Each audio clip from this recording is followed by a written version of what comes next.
Welcome to the Real News Network. I'm Anton Warnchuk in Baltimore. Pharmaceutical giant Pfizer has announced plans for a $106 billion takeover of British rival AstraZeneca. But their plans have been criticized by politicians and public interest groups on both sides of the Atlantic who say the company's takeover bid is a move to dodge U.S. taxes. Here with us to discuss this is Steve Wamhoff. Steve is the Legislative Director of Citizens for Tax Justice. Steve, thanks for joining us. Thank you. So Steve, can you briefly explain how Pfizer's takeover of AstraZeneca would allow it to reduce its tax obligations in the U.S.? Sure. There's a law in place that is intended to prevent American corporations from uh, reincorporating themselves as foreign corporations just to avoid U.S. taxes. And one way that corporations are finding a way to get around this is to merge with a foreign corporation and then claim that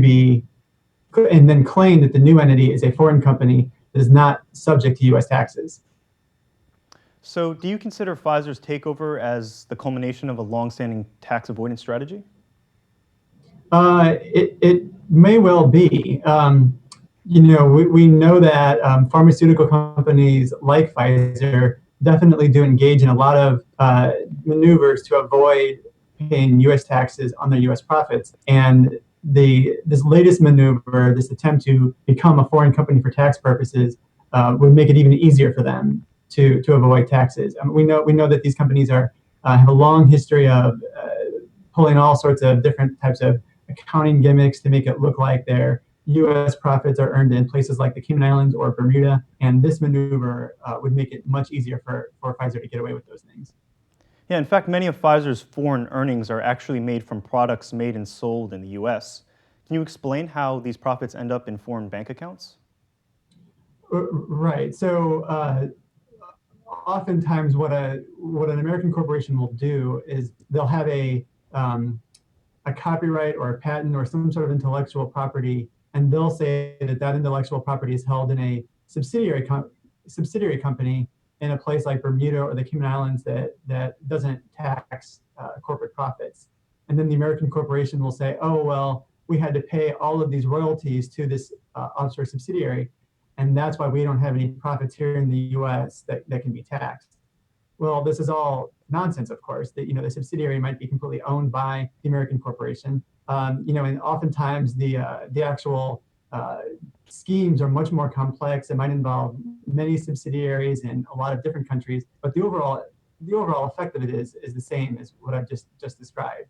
These are all kind of gimmicks that these companies use to get out of paying U.S. taxes on their U.S. profits.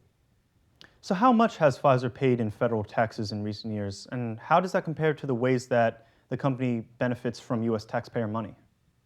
Right. So the numbers that Pfizer makes public are very opaque. These corporations, they do make some of their information public. They file with the SEC.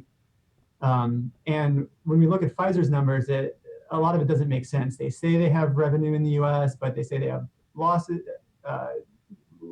in the U.S. It's confusing. It's clear that they're up to no good. It's clear that they're definitely engaging in various gimmicks. What we can say for sure is that we know that Pfizer has benefited from, I believe it's over $4 billion of contracts with the federal government over the last 4 years. We know obviously Pfizer benefits immensely from programs like Medicaid and Medicare, which makes it possible for American individuals to buy their products. And we also know for a fact that many of the products that Pfizer sells, the initial development happened in NIH, National Institute for Health. So in many, many ways, the public investments that are funded by American taxpayers are the investments that have made Pfizer's profits possible. And now Pfizer wants to say that it has no responsibility to finance those investments. So what reforms to corporate tax law should policymakers pursue in order to encourage U.S. companies like Pfizer to pay taxes? Well, there are some proposals in the president's most recent budget that would crack down on this practice. This is the practice that we call inversion, where corporations will claim to become a foreign company, even though the resulting, the new entity that results from this is mostly owned by the same people.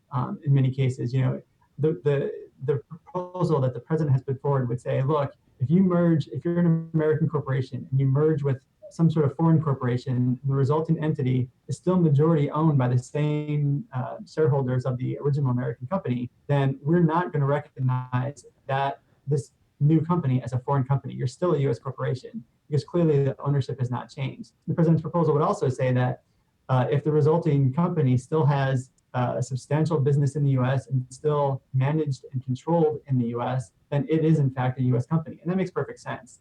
What we see here is companies like Pfizer that want to essentially fill out a couple of pieces of paper and then just say that they're a foreign company, even though there's the ownership of the company has not changed. The management is still in the United States. Most of their business is in the United States. It's a complete sham for them to say that they're a foreign corporation. And the president's proposals would say, no, we're not going to do that.